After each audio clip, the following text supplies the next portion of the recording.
Hello friends, welcome to study stage. तो आज की इस वीडियो में हम लोग विलोपन विधि से समीकरण को हल करना सीखेंगे।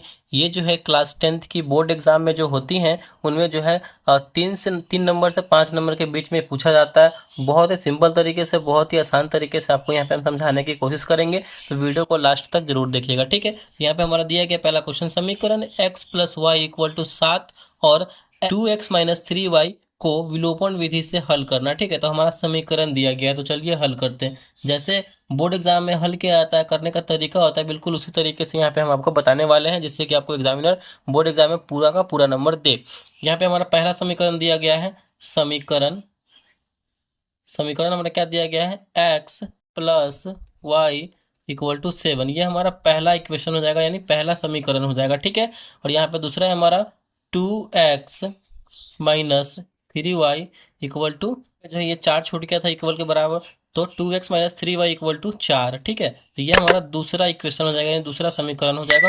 विलोपन विधि को हम लोग एलिमिनेशन मेथड भी बोलते हैं। ठीक है, चलिए स्टार्ट करते हैं। विलोपन विधि, पहले इसको समझिए। विलोपन, विलोपन का मतलब इससे स्पष्ट रूप से पता चल रहा है, विलोपन यानी विलुप्त करना, यानी छिपाना है हमें किसी चीज को। किसी चीज को मतलब क्या है, यानी इक्वेशन में किसी, यहाँ पे जो ये एक्स और वाई यानी अल्फाबेटिकल जो नंबर होते हैं वो चर पद होते हैं। ठीक है, वो चर पद होते हैं, यानी एक्स वाई का मान बदलते रहता है। जो नंबर्स वाला होता है, जो अंक वाला होता है नंबर्स, वो हमारा अचर पद होता है, यानी कांस्टेंट होता है, वो उसका मान नहीं बदलता है। तो इस विलोपन विधि में हमें क्या करना है, एक्स या वाई वाले टर्म को, किसी एक टर्म को यहाँ पे विलुप्त करना है, यानी छिपाना है, यानी काट देना है, हमें उसको हटा देना है। ठीक है, तो कैसे करेंगे, देखिए। काटने के लिए अगर हम एक्स एक्स को काटते हैं तो दोनों बराबर होना चाहिए, अगर वाई वाई को काटते हैं तो दोनों बराबर होना चाहिए, ये ध्यान रखना है हमें। ठीक है, तो यहाँ पे देखिए, चलिए हम एक्स को ही यहाँ से हटाते हैं, एक्स को ही विलुप्त करते हैं। तो ऊपर में एक्स है और नीचे में 2x है, तो यहाँ पे हम नीचे में 2x है, तो यहाँ पे भी 2x लाने के लिए क्या करना होगा, हमें पूरे समीकरण में 2 से गुना करना होगा कि नहीं करना होगा। 2 से गुना करेंगे तभी ना 2x हो जाएगा, बिल्कुल हो जाएगा। तो यही दिमाग लगाना है हमारा। यहाँ पे कोई भी दूसरा भी रहेगा ना, अगर यहाँ पे 5x रहेगा, ऊपर में x रहेगा, तो हम क्या करेंगे, ऊपर में 5 से गुना करेंगे तभी ना यहाँ पे 5 हो जाएगा, x तो आपस में कट जाएगा। y वाले का काटना हो तो बिल्कुल वैसे ही करना होगा, यहाँ पे 3 है तो ऊपर में भी 3 करना होगा, यानी पूरे समीकरण में 3 से गुना करेंगे। तो ये हमारा ऐसे ही करना होता है, ऐसे समझना होता है। ठीक है, तो चलिए यहाँ पे हम समीकरण 1 में 2 से गुना कर रहे हैं, क्योंकि हम x वाले टर्म को यहाँ से विलुप्त कर रहे हैं। तो यहाँ पे हम कैसे लिखेंगे, 1 में 2 से गुना करने पर, ठीक है, गुना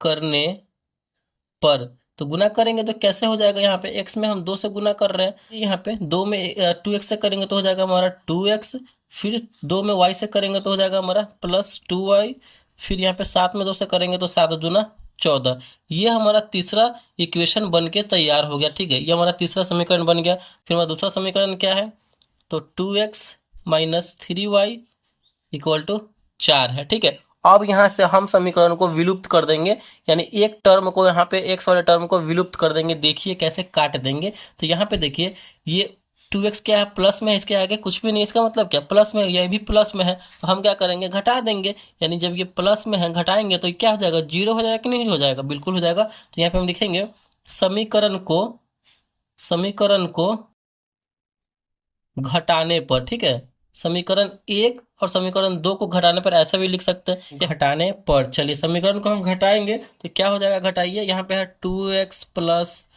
2y इक्वल टू 14, नीचे है 2x minus 3y equal to 4 है। इसको घटाएंगे, हम क्या करेंगे, तो घटाएंगे तो घटाइए, यहाँ पे देखिए नीचे जब भी ये प्लस माइनस करना होगा ना, इसमें विलोपन विधि में, तो आपको नीचे वाला चिन्ह को देख के चलना होगा, माइनस प्लस है कि नहीं। ठीक है, तो इसके आगे कुछ भी नहीं है, तो ये प्लस में है तो प्लस, और हम क्या करने जा रहे हैं, घटाने जा रहे हैं, तो प्लस माइनस मिलकर क्या हो जाता है, तो माइनस ही होगा। तो यहाँ पे एक 2x प्लस में हो गया और एक 2x माइनस में हो गया, तो ये आपस में क्या हो जाएगा, कट जाएगा, यानी 0 हो जाएगा। ठीक है, उसके बाद फिर आगे क्या है हमारा, हम घटा रहे हैं और इस वाले चिन्ह को हमें देख के चलना है। ठीक है, ये माइनस में है और हम क्या कर रहे हैं, घटा रहे हैं, यानी माइनस ही कर रहे हैं, तो माइनस और माइनस मिलकर हो जाएगा हमारा प्लस। यही थोड़ा सा इंपॉर्टेंट है, इसको थोड़ा सा आपको देखना है और समझना है।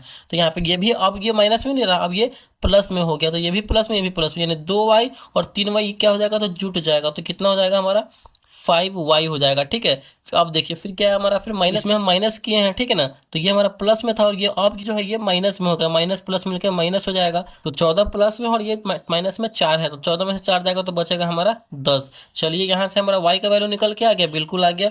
तो y इक्वल टू क्या हो जाएगा, y को हम अकेला रखेंगे, ठीक है, तो y को अकेला रखेंगे तो 5 गुना में है, जैसे ही गुना वाला चिन्ह, गुना वाला कोई भी नंबर बराबर के उधर जाता है तो भाग में हो जाता है। ठीक है, ये गुना में है तो बराबर के इधर जाएगा तो भाग में हो जाएगा। 10 तो अपने जगह पे है ना, और यहाँ पे ये 5 भाग में आ जाएगा, यानी 10/5 कितने बार में कटेगा, 10 में 5 से भाग करेंगे तो 5 दूना 10, 2 बार में कटेगा, यानी y इक्वल टू हमारा क्या निकल के आ गया, तो 2 आ गया। चलिए हमारा जो है यहाँ पे एक y का वैल्यू आ गया, जब y का वैल्यू आ गया तो x का वैल्यू आएगा कि नहीं आएगा, बिल्कुल आ जाएगा। तो क्या करेंगे हम, आप समीकरण 1 में, 2 में या फिर 3 में किसी में भी जो है y का मान रख देंगे तो हमारा x का मान वहां से निकल के आ जाएगा। देखिए कैसे यहाँ पे हम निकलेगा, तो चलिए यहाँ पे हम समीकरण 1 में ही रखते हैं, किसी में भी रख सकते हैं आप। समीकरण 1 हमारा क्या है यहाँ पे, x plus Y equal to 7 है, ठीक है, तो इसमें हम रखने जा रहे हैं। तो यहाँ पे हम क्या लिखेंगे, समीकरण समीकरण 1 में y का मान रखने पर, ठीक है, तो समीकरण 1 है हमारा x plus Y equal to 7, तो यहाँ से रखिए मान x प्लस वाई, वाई की जगह पे क्या रखेंगे, 2 रखेंगे हम, ठीक है, इक्वल टू 7। अब हम x को इधर रखेंगे और 2 को उधर भेज देंगे, नंबर वाले को नंबर वाले के साथ रखेंगे, 2 बराबर के उधर जाएगा तो इधर प्लस में है, बराबर को उधर जाएगा तो माइनस में हो जाएगा। ठीक है, तो 7 और माइनस में 2, यानी x इक्वल टू 7 में से 2 जाएगा तो कितना बचेगा हमारा, x इक्वल टू हो जाएगा हमारा यहाँ पे 5। तो ये रहा हमारा x का वैल्यू निकल के आएगा, यानी x इक्वल टू हमारा निकल के आया 5 और y इक्वल टू निकल के आया हमारा 2। तो इस प्रकार जो है हमने विलोपन विधि से समीकरण को सॉल्व करके x और y का यहाँ पे मान हमने निकाल लिया है। ठीक है, तो अगर वीडियो को अच्छा लगा और समझ में आया और विलोपन विधि से समीकरण को यहाँ पे हल करना सीख गए हैं तो वीडियो को लाइक जरूर कीजिएगा, चैनल पर नए हैं तो चैनल को सब्सक्राइब जरूर कीजिएगा। Thank you.